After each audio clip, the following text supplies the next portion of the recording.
Some things can just be difficult to light in KeyShot, such as highly reflective chrome materials. Now this can be made even more difficult when rendering on a white background. And if you have other shiny plastics right next to those chrome parts, then it gets even harder. But I'm here to teach you how to handle all of this today in our tutorial. First off, we're going to set up a custom image style. Then we'll light 3 really different models with varying levels of complexity. Also, make sure you stick around for the last step, which is critical for getting that chrome to pop right off the page. This free lesson is brought to you by my KeyShot Material Masterclass. Here's a little bit more about that. The KeyShot Material Masterclass is the biggest, most comprehensive course dedicated to material creation in KeyShot ever. With feature-based and project-based lessons, I cover a wide range of topics like PBR workflow, texture gamma and bit depth, UV unwrapping, and how to master the material graph. I'll guide you through creating a modern bathroom scene complete with dynamic lighting and material imperfections down to the dust particles and fingerprints. With 166 lessons, this is my most epic masterclass course yet. I can't wait to see what you make after taking the course. Link in the description below. Now, before we jump straight into lighting, I want to give you a tour of how I set up the scene so you can follow along at home. I will not be supplying you with this KeyShot file because I don't have permission to redistribute these 3D models. I downloaded them from a website called GrabCAD, and I will provide you with links so you can download them yourself. After importing them, I put them into their own studios. So we have a studio for the kettle, we have a studio for the shower head, and we have a studio for the door handle. Next, for the camera, I have a pretty basic camera, 70mm focal length, nothing fancy there. We're starting off with the environment being this HDRI called the Industrial Kitchen. This comes with KeyShot. If I hit E on my keyboard or just go to the settings and turn on lighting environment, we should see the kitchen. This is the HDRI, but when you go into color mode, you swap seeing the HDRI for a solid color. So to make it not distracting, we're going to be in color background mode for most of this tutorial. For the lighting tab, we are in product mode. All I've done though is I've reduced my ray bounces from 14, which is the default, down to 6 because we just don't need that many. Now for the image style tab, we're going to be doing some work in here, but if you're not sure on how to use this, it can be a little bit confusing. So I want to start off actually lighting the kettle, and then as we get into it, you'll start to see some of the issues that we're going to solve using the image style tab. Let's go ahead and jump into working on lighting this kettle. As far as the material that's actually on all of these, I've set up a custom chrome material. It does have kind of a lot going on. It's a lot of small scratches and blemishes and small textures just to give it a little bit of believability. We could get rid of all those textures, and at the root of it, we basically just have a metal material with little to no roughness. And the color of it is set to almost a pure white, 95% white. In our environment tab, we're going to create a new blank environment map. That's the second button down on the left. And what we're going to do is see that it turns gray. That's kind of weird. Because it can be confusing to see this all gray on a white background, let's change our background to lighting environment. This object, which is a chrome, it's basically a mirror. Now we need to go and make some differences to the light in the scene to reflect off of our object. So let's go to the HDRI editor, and we're going to begin with the background. The background starts off with this color that's kind of a 50% gray. I'm going to bring it down to 25% gray, so it's going to be quite a bit darker. Now what we want to do is take our resolution and increase it a little bit. This will give us better looking reflections that aren't as pixelated. You can go up to 10K, it can just take a little bit longer to refresh when you hit this button. I will say this button up here, if you click it, it will take a second to calculate and it goes away. That button's just telling you that some of the updates you've made to the HDRI haven't been saved until you press that button. So if you see jagged reflections, that's why. All right, let's get into it. We're going to create a light, which is called a pin, by clicking this Add Pin button. You'll notice we get light on our object and a shadow going in the opposite direction of the light. That's exactly what we want. What we want to do is move this around. Now, it can be confusing to understand where this dot is in relation to our product. There's a few ways we can get around that. You might notice this little pop-up came up that says Control plus left mouse button adds a highlight, left mouse button and drag to position. If I simply click on my model while this dialog is up, it will reposition the pin within the HDRI so that it reflects where I clicked. So this can be very helpful it's almost like painting with light. You can drag it around your product and it will move the light wherever you need it to go. So that's quite handy. The other controls we have, you can actually drag it around in the HDRI editor. I tend to do this. This is something that you might not find very intuitive until you've spent some time working in the HDRI editor, because it can feel a little bit backwards. This is just a flattened 2D version of our spherical environment that we're using to light this product. At the very bottom, we have this thing called transforms. This section here, this allows us to actually move much more precisely, just left and right, or just up and down.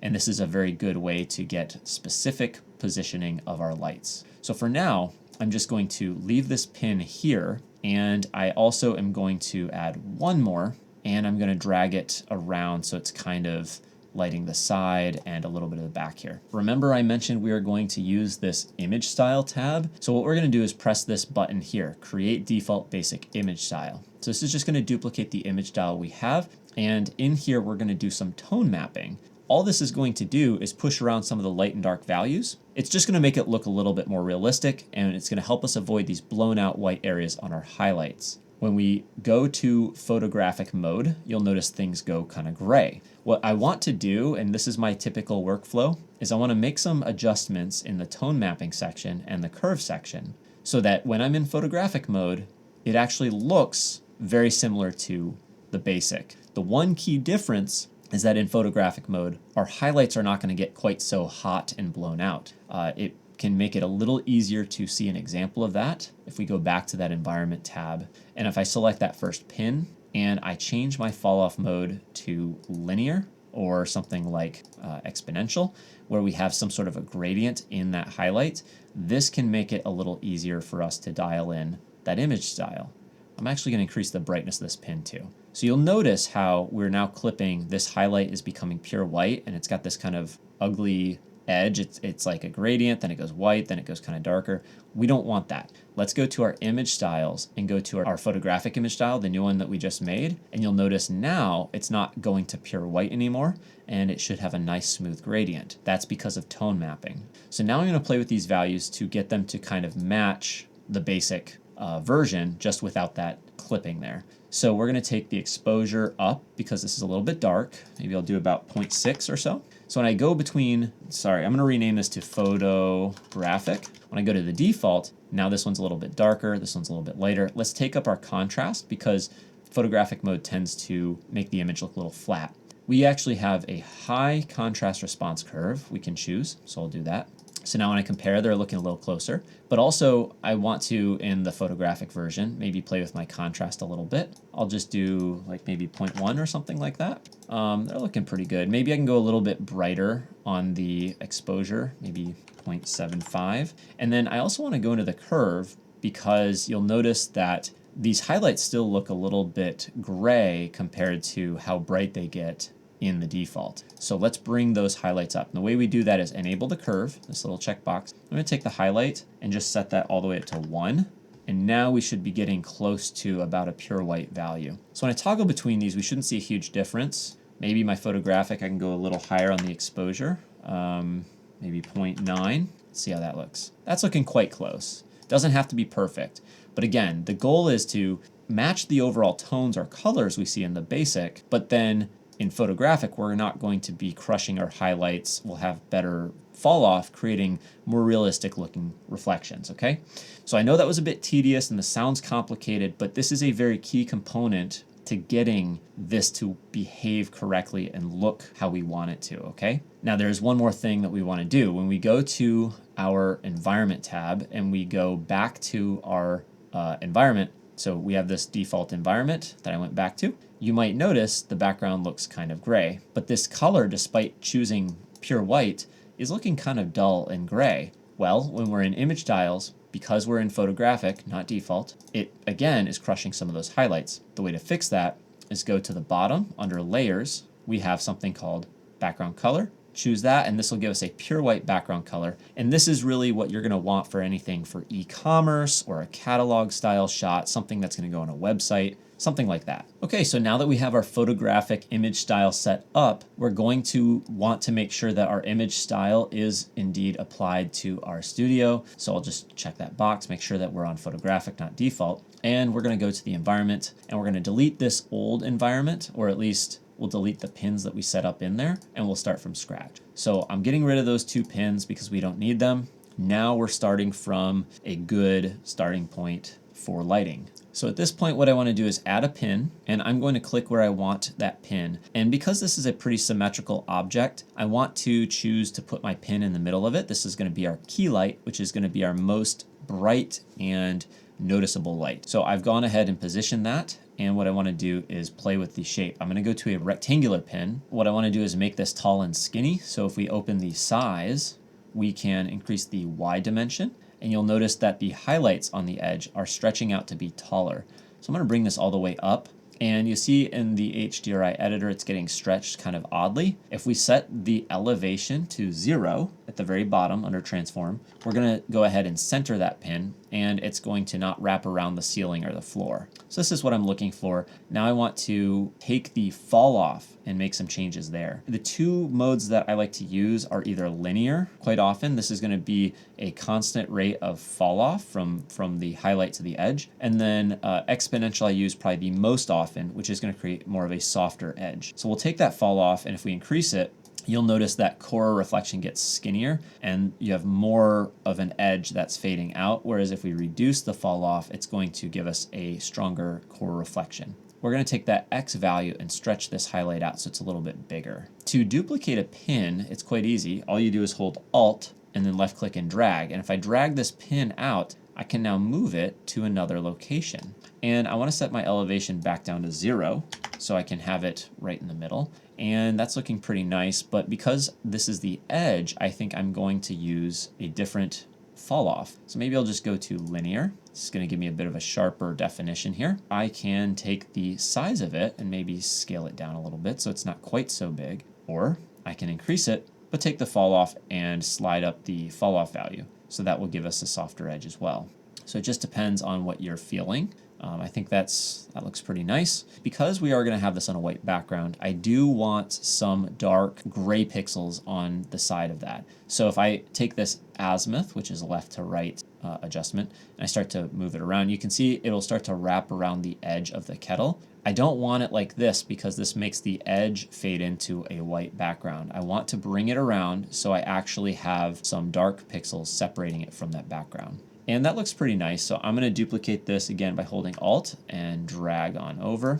And again, I'm going to set the elevation to 0. And we're basically looking to create a symmetrical setup here. And I can just nudge this in either direction, see what looks good to me. And I think that's about it. Now the ground is, you'll notice the underside of the kettle is pretty dark and it's supposed to be on a white background. So it should be reflecting some white from the environment too. So let's go ahead and create a new pin. I'll press this add pin button and I'm just going to drag it to the very bottom and it flattens out. You'll notice there's a highlight on the bottom of the kettle now. So we're going to increase the radius, making this pin bigger. And you'll notice it's now producing reflections that look like the kettle's reflecting the ground. And because we're in a white environment, that is very appropriate. That makes sense to us. So I want to take the fall off and increase that. We want to soften the edge a little bit. And I'm going to keep increasing it until it feels like it's producing enough of an effect. And I think that looks pretty good. So let's go ahead and create a new pin. And I'll just drag that somewhere else. If you need to reposition it, you can use this crosshairs, the set highlight, while that pin is selected. Now I can just click and drag somewhere on here. There we go. I like something like this. So if we play with the azimuth, notice we're now kind of highlighting the edges a little bit. I like that. And then if we play with the elevation, we can probably control where it goes. There we go. I like something like that. And then again, this is a really high level of fall off. I think that works. And then I'm going to make it a little larger too. Fill that in a bit. And then we can take the brightness down. So right now, they're all uniform amount of brightness. Ideally, we want to have some contrast here. So I want that core highlight, that first one I put in, to be a bit brighter. So I'll probably, well, not that big. Let's go to 2 and let's play with that fall off just a little bit. Now, one thing I will say is you can spend and should spend a lot of time getting your lighting to look good. A lot of people assume because you can just drag in an HDRI, you should be able to drag your HDRI and be done. Yes, you can do that to get a quick read, but for something like Chrome, you really need to create custom HDRIs, in my opinion. I'm going to try to move this along just to keep this video from getting too long, but know that if you spend 20-30 minutes lighting something, it's not weird. It's totally okay. And it's actually common. So now I'm going to take the pins that are on the side and I want to make those maybe a little less bright. So I'm going to bring those down to say 0.75, maybe 0.5. We'll go 0.75. I like that. And then also something we haven't played with is, remember, you do have color you can play with. This can be nice if you want to set it to the Kelvin scale. You can play with the color of the light a little bit, which can have a nice effect. But just to, again, keep things moving along, I'm not going to get into that today. Now, one more thing we haven't done here that can be really helpful is adding black reflections. Also, before I do that, I want to make sure this underside, this pin here isn't too harsh. It's a little bit bright for my liking, so I'm going to take the brightness down. There we go. That's looking a lot better. So to add this black reflection I talked about, our background is going to set how dark all the other areas between these highlights are. So if we go to our HSV, we're at 25% brightness. If I go to pure black, then those areas become really dark. But this is a bit overly exaggerated. You would not likely see something like this. And same goes for going in the opposite direction. This doesn't look good either. So we want to strike a nice balance. The way photographers photograph items like this is usually in a dark room. That's how you get these dark reflections. And then they have the bright highlights. So I think 25% is a good rule of thumb. But then if you want a black reflection, we can do that too. We'll go ahead and click to add a new pin. I'll move it off to the side, and this is going to become a black reflection. So we'll change its color to black, and then it disappears. That's because our blending mode is set to add. We want to set it to alpha, which is going to put the black on top of everything. And now you have a really strong reflection in a couple areas. And this is just going to make that chrome kind of pop off the page, which is great. But then we also have the dark gray values in the other areas. So same thing, we can play with the fall off. We can play with the shape. Maybe I'll make this a rectangle, make it not quite so wide, make it a little taller. And I do want it to kind of fill in the space between these highlights. But I think I'm going to go ahead and set the elevation to 0 to kind of center that on the horizon line. Kind of move it around left to right as we need to. And I want to increase the fall off to soften the edge, and we'll make it a little wider. And I think that overall looks pretty good. Maybe you could put in one more small black highlight on the other side too. If we did this, I would also make it quite a bit smaller. Like I said, I think I'd go very, very skinny with it just to introduce some sort of variation and also increase the fall off substantially. So there we just have a little bit of a sliver of black. And then also if you need to, you could play with the value if you don't want it quite as dark as it is. If you are concerned about how these look on the bottom of here, I will say we can always take one of our pins, move it to the very top of the stack, and depending on our blend mode, it will change how it interacts with the other one. So if I go to alpha, it should stamp out the bottom. So now we have this pin, and actually let's take the brightness up a little bit more. Basically, we're now getting a crisp edge instead of having these other pins overlap. So that can be really useful as well. And before we move on, you want to click on this icon to regenerate the HDRI. This means we'll have nice high resolution reflections. And when we go to our studio, you can see actually this is where we started with our HDRI. If we enable our environment checkbox and select the new environment that we created, you'll now see that we have our product that looks like it was professionally photographed. If you want to go and disable those, you should be able to turn off ground shadows, and now this will give you more of that image that's ready to be dropped into a catalog or an Amazon store or something like that. Now we're going to move on to the shower head, which will pose its own challenges. We're going to go and create a new environment just like we did before. And I want to go to the HDRI editor and set that background to something like 25 to start. I'll also change my resolution to 8K, go back into my settings, turn off the ground shadows, and here we are ready to customize our environment. So this is different in that it has a black, shiny plastic material here with very little roughness on it. We need to make these two look good together on a white background, which can be quite challenging. So let's get into that environment. Also, why not, let me go ahead and rename this first one to Kettle, just so we can keep track. This new one, I'm gonna rename to Showerhead. We're gonna create a new pin, and we're going to get it to reflect off the surface by clicking where we want it. We can kind of drag around, and I like that we're following the contour of this very organic form, so this looks good. And from here, I'll probably change it to exponential. It's my preferred fall off probably, and I'm going to increase the brightness a bit. Now, if we play with the size of it, we can also, whether we're in circular or rectangular, adjust how much it covers. Now I want to make this kind of long and skinny so I can follow the edge of this. So I'll go to rectangle and see what happens if I increase the X value only. Now we're starting to follow the contour of the product a little better. Now I may want to click to drag around, and you'll notice we do have some form challenges, so we're not going to get a completely smooth follow along this edge, but that's okay. I think this looks pretty nice. I think I'll go a little bit higher so I can kind of get this right here. We're going to go ahead and create another just by holding Alt, click and drag to duplicate, and I want to reposition until we start to get some more interesting lighting. And we're also starting to highlight the face of the shower head that has plastic material on it too. I don't think I want to do that quite yet. Let's make this a little skinnier. So I'll take the the Y value down, get a long skinny pin, and we're just kind of trying to play with the contour of this product a little bit. What makes something look chrome or metallic is this repetition of dark to light to dark to light, these reflections. So we do want quite a few of those to make this look more realistic. So that's looking pretty good. The next thing I want to do is actually consider what I might do to highlight the plastic here. So I'll create a new pin and I'll click on the face. You'll see how that lights up. Now it's kind of ugly what's being reflected on the handle, and we can't connect specific lights to specific materials or parts in KeyShot, unfortunately. But we can get more accurate with our lighting here. So what I want to do is leave this pin roughly where it's at, but I'm going to do something called a half pin. When you press this button, it cuts the pin in half, giving you a sharp edge, and then we can play with our fall off to create a gradient on the other side of that sharp edge. Now, it's a little subtle here, so let's go to our exponential, and that should give us a much more pronounced fade out. That sharp edge tells us this is a reflective surface, which is quite nice too. I don't like the angle. I like something that's more of a 45 degree or something, so let's play with that so we can rotate this. Let's move it over to something like that. Now, if we increase the brightness, we'll also get a nice pop of highlight there, and then this jagged edge is going to remain until we click this button up here.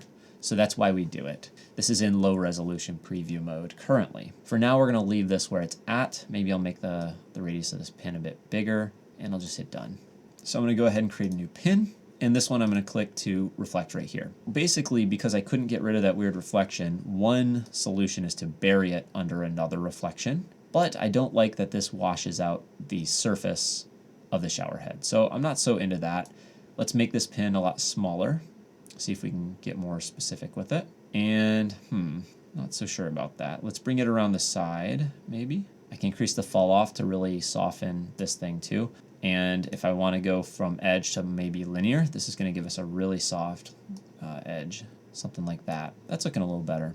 Okay, and then another thing to consider is these little nozzles where the water comes out. I want to highlight those. I'm going to turn off all these. We're going to add another pin. We're going to make it reflect off of the surface somewhere over here. Then we'll make it really small and really bright. So I'm going to take the brightness up to 10, and I'm going to make it very small and play around with its location because I want to have it basically highlight the edges of all those nozzles. So we're using almost a form of backlighting here to get this to work. I think this is going to work a little bit better. It's kind of coming over the edge. If we reduce our fall off, it's going to create a sharper highlight typically. And then we can play with the size of the pin. So the bigger I make this, the more surfaces we're going to hit with this, which is good. And maybe the fall off goes just a bit softer. So I think that's pretty good. Now, I know it doesn't look that great, but when we turn on the rest of the pins, we should have those little highlights where we want, and that looks quite good. And maybe they're a bit strong, so let's take that brightness down a bit. We just want to basically show off that there's those details on the surface. I think that helps. So I'll go ahead and create another pin, turn it to black, and set its blend mode to alpha. And then we'll click on the surface to where we want to reflect it, and then this is just going to make that chrome pop off the page a little bit more. Go into rectangle mode, make that a longer pin, and then we can soften that edge. Maybe I do from, I could try linear maybe. I think I liked from edge better, something like that. And I think this bottom pin is bothering me a little bit. This first one we set, I want to move it down a bit. So let's take the elevation, move it down more toward the edge, and maybe over a little bit. There we go. Last but not least, again, this area I think is looking a little flat, so we can throw one more pin. And yeah, there's a lot going on here for sure. But there we go. And I'm also wondering, this one right here, there's a pin in here that I think maybe I can do without. Where is it? I guess it was the second one we ever added. Maybe I'll just soften it quite a bit. And then the one that we just added too, can soften that a lot, make it a little bit bigger, and maybe bring the brightness down so it's not quite so bright. And then let's go ahead and just click this button to refresh our environment, and then we'll get a nice sharp edge for that pin. Yeah, hopefully this is making sense, the approach here. Again, I'm not going to claim that this is a masterpiece right here. I think, to be honest, the last time I tried this before recording this tutorial, I liked what I got a lot better than this version. And I think I ended up with more large, soft pins. So that's something I would recommend you play with. But again, understand that you know, a lot of this is just trial and error. And if you don't like it the first time, take a break, come back to it, try it again. Also, let's make sure that our shower head is set to the correct environment. There we go. And then we'll go to our door handle. And yeah, this one's tough because this has got a bunch of flat rectangular surfaces. All right, so let's make a new environment for our handle. I'll call this door handle. And I want to do the same thing we've been doing. Let's go ahead and start off with a 25% gray. And I'm going to set my resolution to about 8K. And I'll turn off ground shadows. Back in the HDRI editor, now this is looking pretty flat. What we're going to want to do is create a pin. I will click on the surface I want it to reflect off of. I like to start off by setting up the key light first, which is typically the first one, the one that's brightest and most noticeable, and usually on the front facing part of the product. Then we go in and add fill lights and rim lights. So in this case, I know with a flat surface like this, you really want a lot of fall off. So I want to set it to exponential, and I want to bring the fall off up enough that we start getting some gradual gradations in this highlight, because that's what's going to make this product look better. It's also a little big, so I can maybe scale down the radius of this, and then I can play with the exact positioning if I wanted to move it down a little bit and over. I'm really looking to get a gradient across these flat surfaces. Next, I'll just go ahead and duplicate this pin by holding Alt, and I'll drag it. And then I'm just going to click on a surface to get it to reflect. So notice this top surface kind of rolls into view. So it's not facing us and then it becomes facing us. Let's just go ahead and make the same pin a little bigger and reuse it for that. And maybe move it down a bit. And I'm actually going to use something similar for the bottom. So hold Alt and drag down until we see that down below. And this can be quite a bit larger, probably. And maybe we even go all the way toward the bottom, because then it's going to be like reflecting off look like it's reflecting off the ground. Now notice it looks really small and I want it to wrap it up higher. So I would need to take my fall off and reduce it because we're fading out too quickly, too abruptly. So same thing goes for this other one. If the pin we did before up here looks too skinny, we can reduce that fall off. That'll make it a little bit bigger. So notice how this light is being reflected and then it kind of cuts off sharply. That has to do with the continuity of the model, the surface model. It's not been modeled with perfectly smooth curvature. So you will notice things like that if the model's not perfect. So you may need to, you may want to soften your lights to kind of downplay that if you need to. So I can take that first pin and maybe adjust its location so it fades off. Maybe it can fade out a little more before it gets to that, so we don't really notice that as much. Well, let's just create a new pin actually. And I'll click on the side I want it to reflect on. And notice I'm having trouble getting it to reflect on the side here. So I'm just going to play with the azimuth and elevation until I see it reflect where I want it to. So obviously it's going to be a bit of a challenge. We'll get it though. There it is. Okay. So sometimes dragging somewhat randomly will help you find out where something is if you can't get the click to work. So I'm going to elevate it a little bit and then we're going to make it smaller. And again, we want some nice fall off. Maybe I'll go exponential again. It looks like we've moved out of sight. There we go. This can be a little bit tricky. Maybe increase that fall off a little bit and maybe darken it. Doesn't need to be quite as bright. We don't want it to compete with the highlight that's on the surface here. So I hit done. And then what we want to do is get this back part over here figured out. So we'll create a new pin and I will just click on a surface until I see, okay. So to get this plastic surface to reflect here, we definitely need a pin that's pretty direct, but now we're blowing out the front of this. So let's go to rectangular and make it skinny, tall and skinny. And we'll set this at 0, the height, so then it's kind of not getting distorted. And again, I want it to just focus on there. So let's go to linear, maybe fall off. And notice we have this gradient here on the plastic. And I'm just gonna play around with the azimuth, which is the left to right placement of it, and see if I can get it to focus right there. And then I'm gonna make it a lot smaller. So if we collapse the size, we can scale it down and it's gonna make it skinnier or smaller.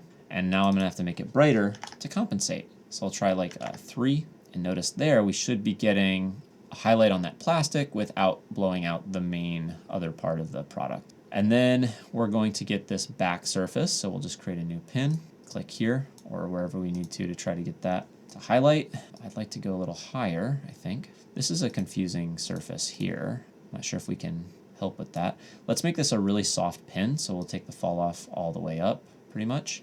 So we're getting a nice, I wouldn't call it a gradient, but a different tone there, which is good. This edge is not being well lit, so I wonder if we can help that at all. Probably not with the same pin.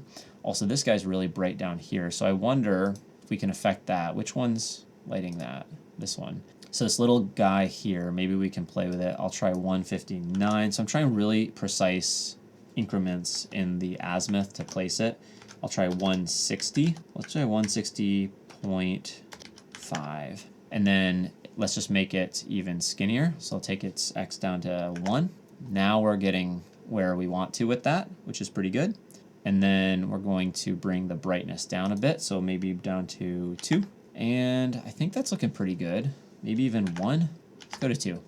And then finally we have this, these other ones are not quite as bright as they were. So let's bring this up to 2 or 3. And now I want to see if I can get the edge of this plastic, and if we need to, maybe highlight some of these sharp edges or creases on this product. So I'm going to create one more pin, and notice this one goes exactly where I want it. That was just luck. It's on the side of this face plate. And I'm wondering if I make it a little bit smaller, we'll do another rectangle. So we'll make it taller but skinnier. And let's just try making the fall off, pretty sharp. And if we make the brightness higher, let's just try 5. 3, 2, I think 2 might work pretty well. Maybe it's a little bit bright. Let's go down to 1.5. Yeah, let's do 0.5. Because again, we want this plastic to be plastic, not look like chrome. So it's got to be darker than everything else. So let's actually bring that down to 0.25. Maybe it's a little, maybe 0.3. And then the other one that we had, this guy's still a little bit bright. Let's bring this down to 1.5. And maybe we reduce the fall off a bit. Maybe we just go from edge. There we go. I like that better. We were getting too much of a gradient, which made it hard to tell that was a flat surface. One last thing I like to do, kind of like we did with the shower head, you can always turn off pins and try to create one highlight pin to get these little details. So one small pin, try like 5, and let's take the brightness all the way up to 20, something really bright. And as I drag this around, we should start to see, so here, you notice how I'm getting these edges? This is what I'm talking about. I want to get these sharp edges of the product, and I'm going to have to go to a rectangle, I think. Let's make it tall and super skinny. There we go. And now we're highlighting all these edges, which really helps describe the form of this product. Save that, but then go down to something like whatever brightness we need to make it not look blown out and weird. So I think 5's pretty good. Let's turn on the other pins and see if we can tell a difference with that new one. Because the other ones may overpower it. So I'm going to toggle it on. Let's see if we see it. So that definitely helps. So that's with it off, and that's with it on. And maybe we need to go a little higher. Maybe we go to like 8 just to pop those edges off a bit. So we'll go ahead and refresh this environment. Make sure we go to door handle and set it on the right environment. And you can see the before and after, just like that. Now, one little tip I have for you before I send this off to render. If you're rendering metal or chrome like this with other plastic parts and you're struggling to get the light to look correct on the plastic, what I like to do is go into that plastic, so double click on it, and adjust the index of refraction. If you increase this to 1.6 or maybe 1.7, you'll notice it looks a little bit more reflective, a little bit shinier. I try not to push this too far, but it is an easy way to make the plastic more reflective, even if it's not technically physically accurate. It is an easy way to push that reflection on there if you need to. I tend to light for the metal because the metal's harder to adjust, and then if you need to, go into the plastic and make some sort of last minute adjustments. So here we are in Photoshop for the final step. I highly suggest you do not skip this step. We're gonna really make the chrome pop. And you might notice that the brightest parts of our highlights do not go to pure white. This was by design because we used the tone mapping in the KeyShots image adjustments tab. But at this point, if we were to say zoom out on this, it can look like this item is a little more gray, a little less chrome. So we wanna make sure that it's shiny enough to look good at all sizes. So I'm gonna select the layer I want to adjust, and I'm gonna hit Control and L on the keyboard to bring up my levels. What we're gonna do is take the white eyedropper tool and click on the brightest point you see on the image. For me, it looks like it's this highlight right here. And you'll notice everything got a little bit brighter. All it did was an adjustment of the white point here, but using these eyedroppers really helps. So we're gonna head and hit OK. And I wanna do this for all of these. So here's the door handle. Let's go ahead and select this one. Control L, and again, we'll get our white point, and we'll set that somewhere in here. And it just brightens that up a little bit. And we can repeat this last step for the shower head. Now, you might notice on this histogram, we're already going to pure white, it looks like here on the handle. So in this case, I probably don't need to adjust the white point, but you can, if you need to, also use this to drag around the gray point in the middle, so we could kind of lighten up some of those other values. And then if we needed to bring some black in here, we could also increase the black point. So you can use this manually in a number of ways, but doing that quick adjustment will help. And now when we zoom back out, this should look like a nice reflective chrome and plastic object. Now, if I missed anything, or if you have any questions about anything in this tutorial, drop a comment down below. And until next time, happy rendering.